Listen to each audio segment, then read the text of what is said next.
Stop playing entrepreneur, Dad announced at Thanksgiving. It's embarrassing. I nodded. My brother laughed. I said nothing. The next morning, Fortune magazine SEO of the Year cover appeared. My face. My $127 million cybersecurity company. Dad opened it at breakfast. The color drained from his face. But let me back up. Because this story doesn't start at Thanksgiving. It starts 7 years earlier when I was 23 years old and my father told me I was wasting my life. My brother Marcus was everything my parents wanted. Harvard MBA at 25. Investment banking analyst at Goldman Sachs by 26. Engaged to a lawyer from a good family by 28. He wore $1,000 suits and drove a leased BMW.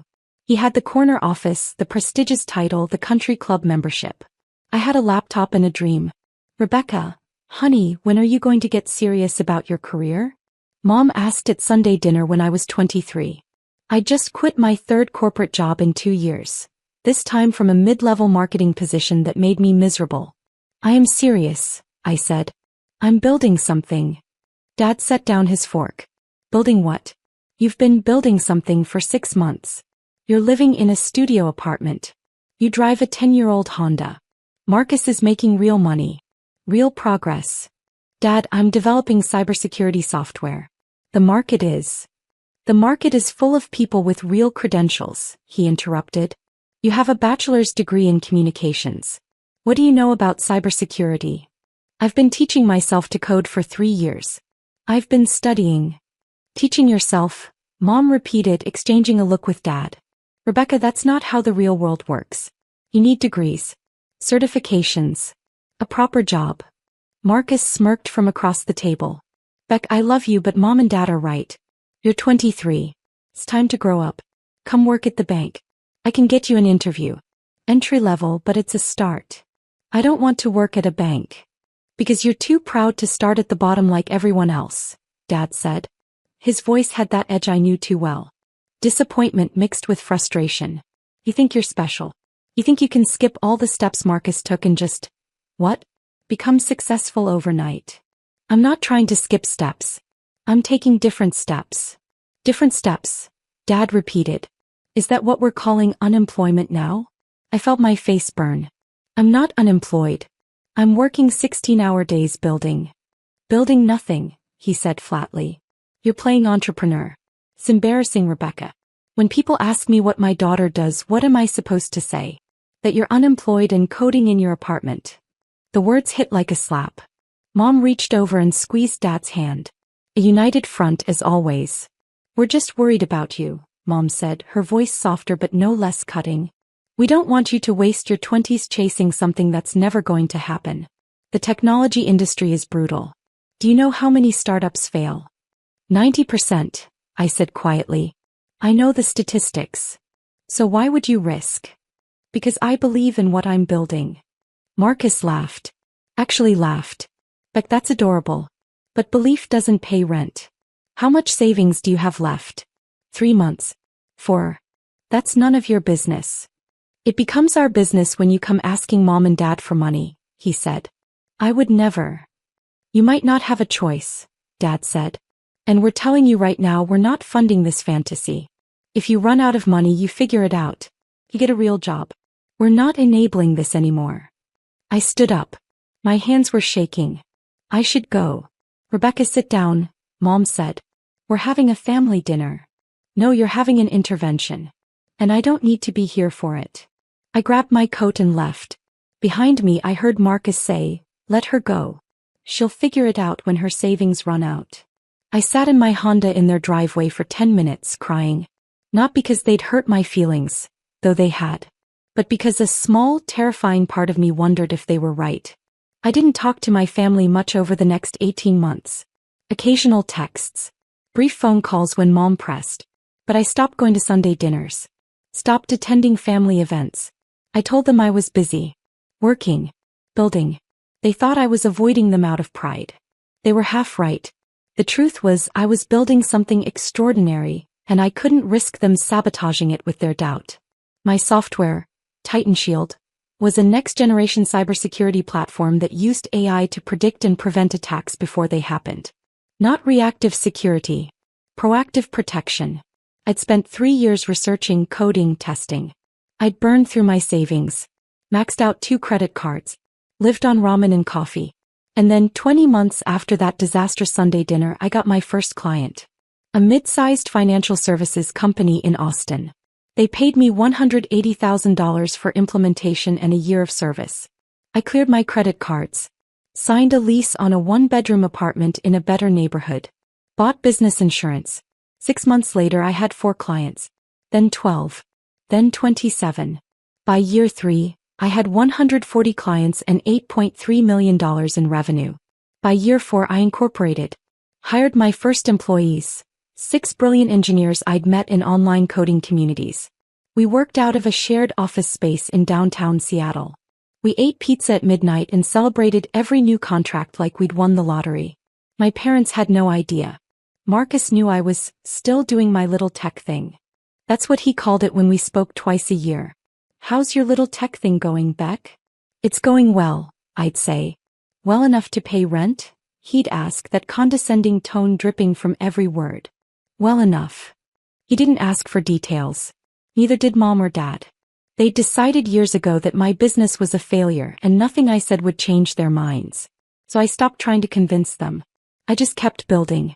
By year 5, Titan Shield had 220 clients, $47 million in annual revenue, and 120 employees. We'd moved into our own office building, a renovated warehouse in Seattle's tech corridor with exposed brick, standing desks, and a kitchen that would make most restaurants jealous. I hired a CFO, a Chief Technology Officer, a VP of Sales. I brought on a PR firm to start building our brand presence. I invested in research and development, pouring money into innovation that would keep us 5 years ahead of competitors. And I kept my mouth shut about all of it. My family still thought I was struggling. Still thought I was playing entrepreneur, in some sad, delusional way. And I let them think it. Because by then I'd realized something important. Their doubt had been fuel. Every dismissive comment, every condescending question, every time they compared me to Marcus, it had pushed me to work harder, think smarter, build better. I wasn't hiding my success out of spite. I was protecting it. My chosen family knew everything. My employees knew they were building something revolutionary. My business partners, the venture capital firm that had invested $12 million in year 4, knew we were on track to be worth $500 million within 3 years. The tech journalist who'd started covering us knew Titan Shield was changing the cybersecurity industry. But my parents, they knew nothing. "How's work, honey?" Mom would ask during our quarterly phone calls. "Busy," I'd say. "Lots of projects." "Are you making enough to live on?" "I'm doing fine, Mom. Because if you need help, we can." "I don't need help." Silence. "Then, you don't have to be so proud, Rebecca. There's no shame in asking for support." I'd bite my tongue and change the subject. In September of year 7, I got an email that changed everything. Subject: Fortune Magazine CEO of the Year nomination. "Dear Ms. Chin, on behalf of Fortune Magazine, I'm pleased to inform you that you've been nominated for our annual CEO of the Year award. Your company, Titan Shield, has been recognized for exceptional growth, innovation, and industry impact. We'd like to schedule an interview and photo shoot for our December issue. The awards ceremony will be held in New York City on November 15th. I read the email 3 times. Then I called my CFO David Martinez. "Did you nominate us for something? The Fortune thing?" "Yeah, our PR firm submitted the application back in June. I didn't think we'd actually get nominated. Like, this is huge. Do you know how many CEOs apply for this?" "How many?" "Over 3,000. And they pick 25 finalists. We're in the top 25 tech companies in the country." I sat down. My hands were shaking. "When's the ceremony?" "November 15th. 3 weeks before Thanksgiving." Of course it was.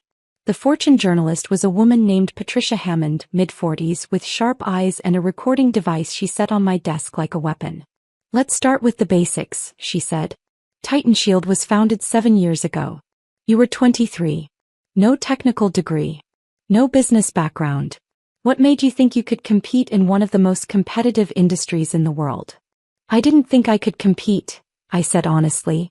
"I knew I could win." She smiled. "That's a bold statement." "It's an honest one. I spent 3 years preparing before I signed my first client. I learned to code, studied the market, identified the gaps nobody else was filling. By the time I launched, I wasn't competing. I was innovating. Your revenue growth is extraordinary. $8 million in year 3. $47 million in year 5. $127 million projected for this year. How did you scale so quickly? 2 things. I hired people smarter than me and I never stopped improving the product. Every dollar we made went back into development or talent. I didn't pay myself a real salary until year 4. What did you live on? Ramen. Coffee. Stubbornness. She laughed. Your family must be proud. I paused. They don't know. I'm sorry. My family doesn't know about Titan Shield's success. They think I'm still struggling. They think I'm playing entrepreneur. Patricia's eyebrows rose. Why? Because 7 years ago they told me I was wasting my life. They told me to get a real job. They compared me to my brother who works in investment banking and who they consider the successful one. And I decided I didn't need their validation to build something extraordinary. But surely they know you're doing well now? They know I'm still doing my tech thing. They don't ask for details. I don't volunteer them. Patricia leaned forward. Chin, do you realize your story is going to be the cover feature? My stomach dropped. The cover. December issue. The Secret CO. How she built a $127 million empire while her family thought she was failing. It hits newsstands on November 29th. 4 days after Thanksgiving. The invitation came via group text in early November. Mom, Thanksgiving at our house this year. 4 p.m. Please confirm attendance. Marcus, Emily and I will be there. Can we bring anything? Mom, just yourselves. Mom, Rebecca? I stared at my phone. I hadn't been to a family Thanksgiving in 4 years. Me, I'll be there. Mom, wonderful. It will be so nice to have everyone together. Marcus, Beck, you bringing anyone? Me, just me. Marcus, still single? You've got to make time for dating, Beck. All work and no play. I didn't respond. David walked into my office. You okay? You look like you've seen a ghost. I'm going to Thanksgiving at my parents' house. The parents who don't know you're on the cover of Fortune magazine? Those would be the ones. Beck, the issue hits newsstands the Friday after Thanksgiving. You're going to be there on Thursday. They're going to see it the next morning. I know. Are you going to tell them before? I thought about it. About 7 years of dismissive comments and condescending questions. About being compared to Marcus at every family gathering. About my father's voice saying, "It's embarrassing, Rebecca." No, I said. I'm not going to tell them. You're just going to let them find out when the magazine drops? That's exactly what I'm going to do. I arrived at my parents' house at 3:55 p.m. The same suburban colonial where I'd grown up. The same perfectly manicured lawn. The same wreath on the front door. Marcus opened it before I could knock. Beck. Long time no see. He looked exactly the same. Expensive suit replaced with expensive casual wear. The same confident smile. The same way of looking at me like I was a child playing dress-up. Hi, Marcus. Come in. Emily's inside. You remember Emily? Of course. Emily was Marcus's wife. They'd married 2 years ago in a wedding that cost more than most people's houses. She was beautiful, accomplished, and had never been anything but polite to me in that way people are when they feel sorry for you. Mom appeared from the kitchen. Rebecca. You made it. He hugged me. Over her shoulder I saw Dad in the living room reading the newspaper. Hi, Mom. You look thin. Are you eating enough? I'm eating fine. Because you work too hard. I worry about you working all hours barely taking care of yourself. I'm fine, Mom. Really? We moved into the living room. Dad lowered his newspaper. Rebecca. Dad. How's work? Busy. Still doing the tech thing? Still doing the tech thing. He nodded and went back to his newspaper. Conversation over. Marcus handed me a glass of wine. So, Beck, tell us about your life. What's new? Not much. Working. The usual. Making ends meet? He asked, that familiar condescension creeping in. I'm doing fine. Because, if you ever need help, financial advice, job connections, I'm happy to help. That's what big brothers are for. I smiled. Thanks, Marcus. I'm good. Dinner was exactly what I expected. Mom asked about my apartment. Dad asked if I was still living in Seattle. Marcus talked about his latest promotion. Senior vice president now, managing a team of 30 analysts. Emily shared news about her law firm partnership track. And I said as little as possible. Rebecca, are you seeing anyone? Emily asked over dessert. Yo. You should try the apps. That's how my sister met her husband. I'm too busy for dating right now.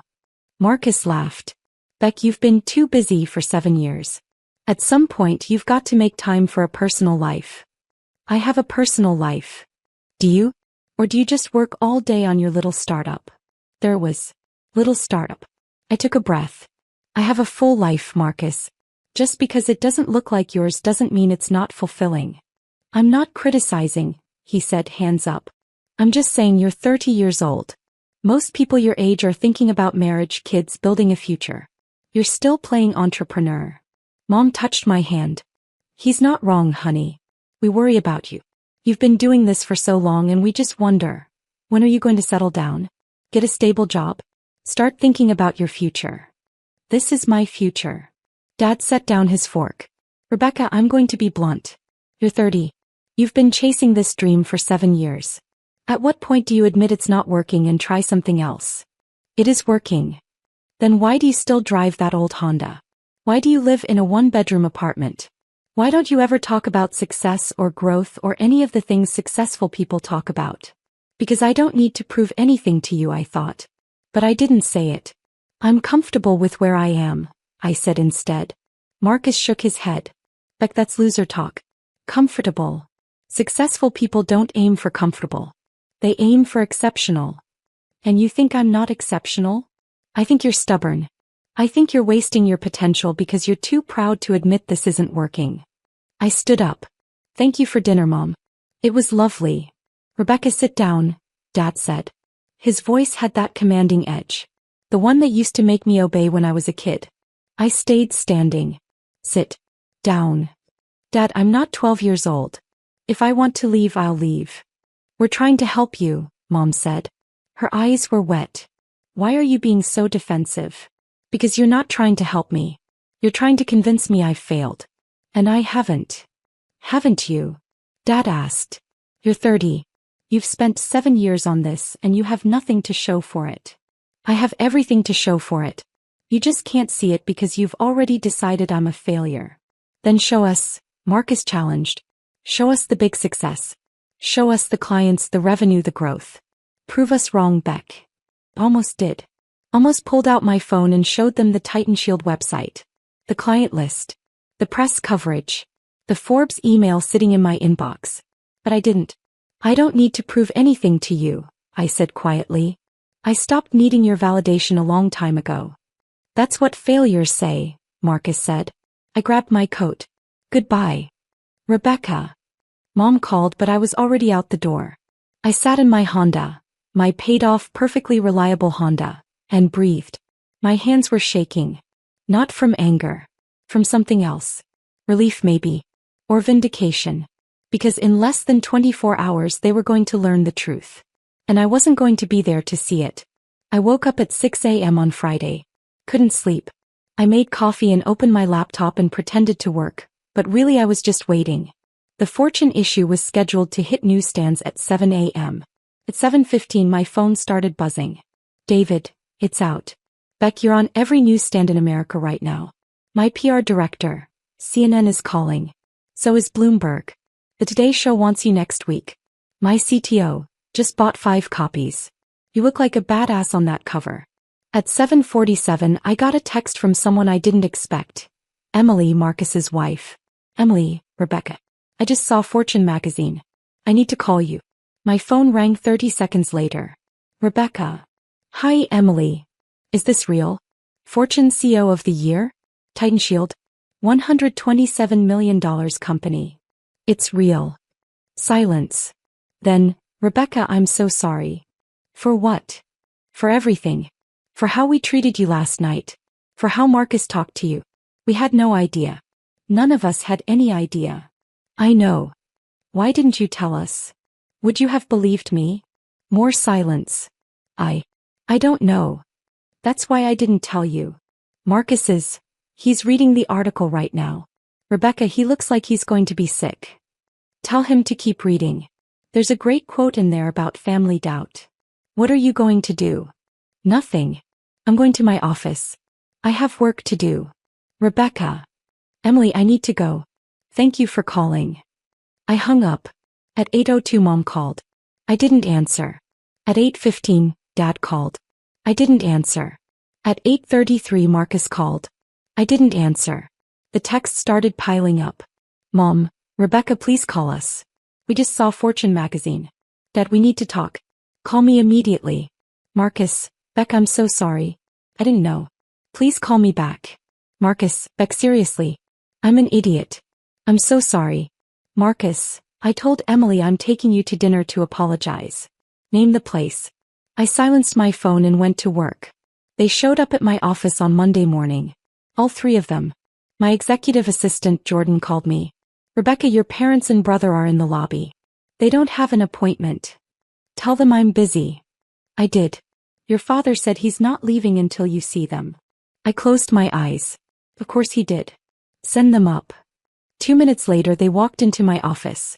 The office with floor-to-ceiling windows overlooking Seattle. The office with my name on the door. The office with the Fortune magazine cover framed on the wall behind my desk. Mom's eyes went straight to it. She put her hand over her mouth. Dad just stared. Marcus looked at the awards shelf. The Forbes 30 Under 30 plaque. The TechCrunch Disrupt Trophy. The Cybersecurity Innovation Award from the Department of Homeland Security. Beck, he said quietly. It's Rebecca, I corrected. Nobody calls me Beck here. Rebecca. He swallowed hard. I'm sorry. I'm so sorry. For which part? I asked.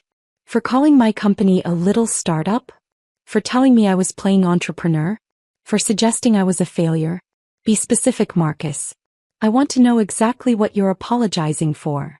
For all of it. For everything. I was wrong. I was so wrong. Dad stepped forward. Rebecca, we had no idea. You had no idea because you never asked. You decided I was failing and then stopped looking. You never told us, Mom said. Her voice was shaking. You never said anything about this. Would you have believed me if I had? I asked. Would you have believed that I was building a $127 million company when I was living in a studio apartment and driving my old Honda? Or would you have told me I was delusional? Silence. That's what I thought, I said. Dad's face was red. This isn't fair, Rebecca. You deliberately hid this from us. I protected it from you, I corrected. There's a difference. Protected it? We're your family. You're the people who told me I was wasting my life. You're the people who compared me to Marcus at every opportunity. You're the people who made it very clear that my dreams were embarrassing to you. We were worried about you. No, you were embarrassed by me. There's a difference. Marcus sank into one of my guest chairs. Beck, Rebecca, I don't know what to say. I've spent 7 years thinking you were struggling. Thinking I was the successful one. Thinking I was better than you. You were never better than me, Marcus. You just had more approval from Mom and Dad. That's not fair, Mom protested. We love you both equally. Do you? Because for 7 years, Marcus was the golden child and I was the disappointment. For 7 years, you used him as the standard I couldn't meet. For 7 years, you dismissed everything I was building as a fantasy. Because you never showed us anything different. Dad said. You lived like you were barely getting by.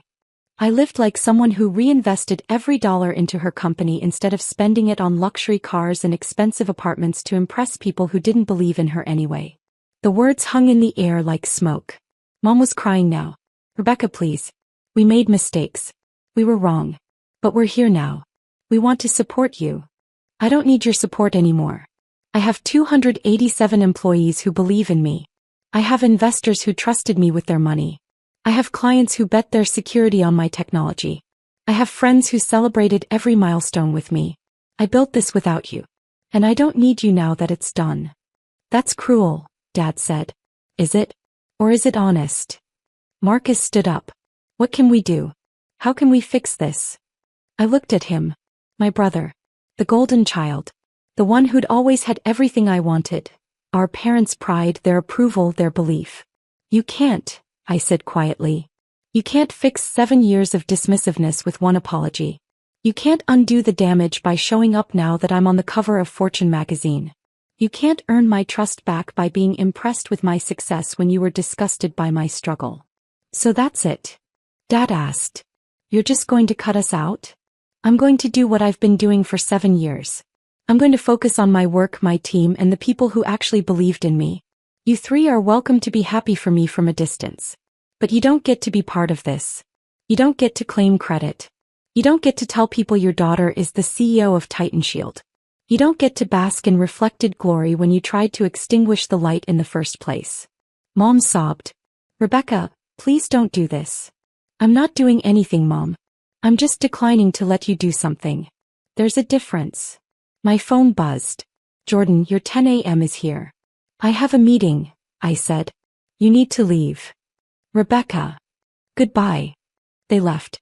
All three of them. Defeated. Devastated. Finally understanding what it felt like to be dismissed.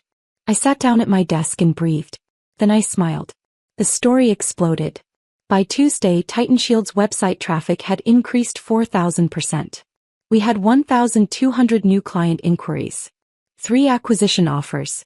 17 interview requests from major media outlets. I did 6 of them. Every single interview asked about my family. About the secret I'd kept. About the relationship between doubt and determination. Your parents didn't know about your success, the CNN anchor said. How did that feel? Freeing, I said honestly. I didn't build Titan Shield to prove them wrong. I built it to prove myself right. Their doubt was just background noise. But surely you wanted their approval? When I was 23. Yes. When I was 30 and had built a $127 million company. Well, by then I'd learned something important. You don't need approval from people who don't believe in you. You need support from people who do. The interview went viral. 3.2 million views in 48 hours. My phone kept buzzing with family texts. Aunt Karen. Rebecca, I always knew you were special. Uncle Tom, so proud of you. Let's catch up. Cousin Michelle. My CO cousin.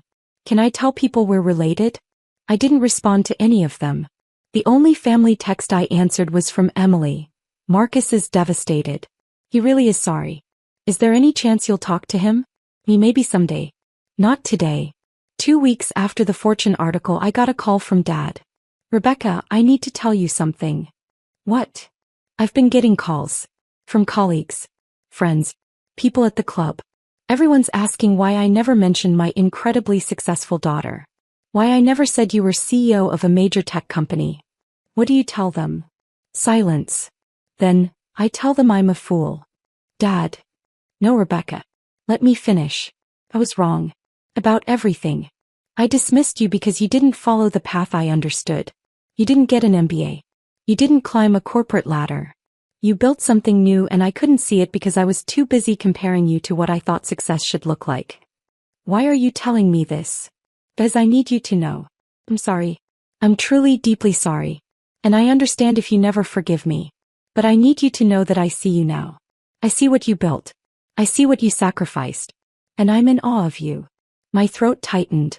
It's not enough, Dad. I know. You can't just apologize and expect everything to be okay. I know that too. But I hope someday you'll give me a chance to earn your trust back. Not as someone who's impressed by your success. As someone who should have believed in you when you were struggling. I didn't say anything. I love you, Rebecca, he said quietly. I always have. I just wasn't very good at showing it. He hung up before I could respond. Marcus tried a different approach. He sent me an email. Subject: I'm sorry. Beck, Rebecca.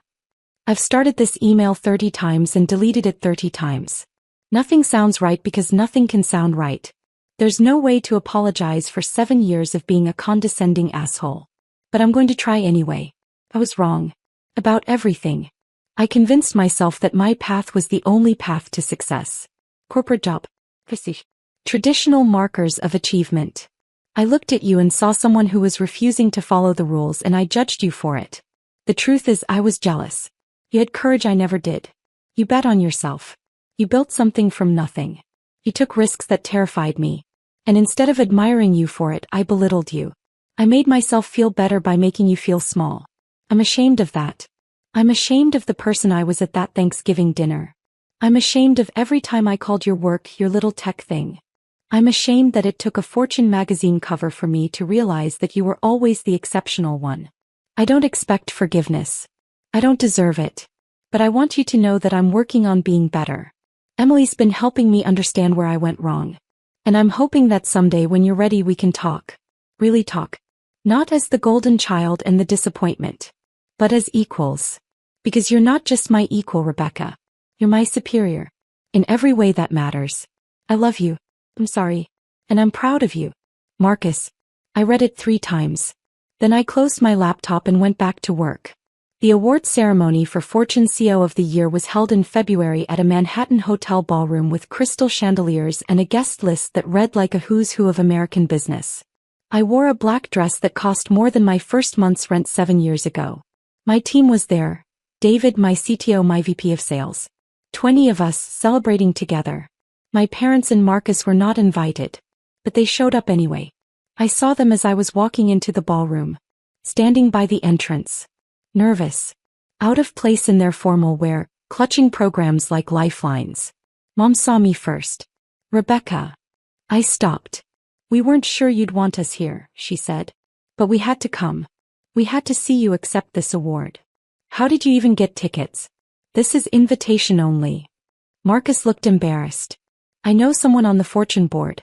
I pulled some strings. If you want us to leave. I don't want you to leave, I said quietly. But I don't want you to be here as my family. Not yet. You haven't earned that. Dad flinched. Rebecca. You can stay. You can watch. But you're not sitting with me. You're not taking photos with me. You're not telling people you're my family. You're spectators. Nothing more. Mom's eyes filled with tears. We understand. Do you? Do you really understand what you cost me? Not money. Not success. But 7 years of having to build alone. 7 years of not having family support. 7 years of wondering if I was delusional because the people who were supposed to believe in me didn't. We're sorry, Marcus whispered. I know. And maybe someday that will be enough. But not tonight. Tonight is for the people who believed in me when I had nothing. Tonight is for my team. Tonight is for the investors who took a risk. Tonight is for me. I walked past them. David caught up to me inside. Was that them? Yeah. You okay? I'm perfect. And I was. When they called my name, Rebecca Chin, TitanShield CEO of the Year, I walked onto that stage with 800 people applauding. I accepted the award from the Fortune editor-in-chief. I gave a 5-minute speech about resilience, innovation, and the importance of believing in yourself when nobody else does. I didn't mention my family.